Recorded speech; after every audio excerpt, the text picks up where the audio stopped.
If you haven't already read Rich Dad, Poor Dad and started listening to the Bigger Pockets podcast, full stop, those are your first 2 steps if you want to become a real estate investor.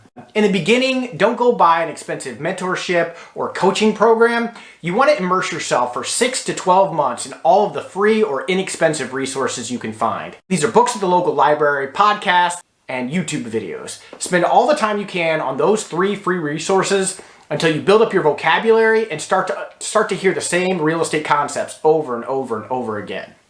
That's when you might want to go out and start talking to another human being. Until then, take advantage of all the free resources you can find. If that's the phase where you are now, here are 3 more great books that you can read to get you started. The first one is this book, The Richest Man in Babylon. It's a mindset book about money and how you can use your own income to begin generating wealth. The next book on the list is The ABCs of Real Estate Investing by Ken McElroy.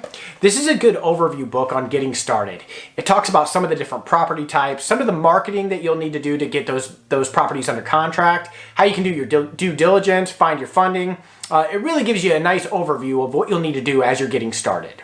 The third one on the list is The Millionaire Real Estate Investor by Gary Keller. This book is awesome. This was easily my favorite book on the list because it provides a blueprint around turning real estate investing into a business. It's easy to read. It provides a ton of graphs and charts on really the different things that you need to focus on to get started as an entrepreneur in real estate. After those 3, just listen to the book recommendations that you're hearing on Bigger Pockets and go from there.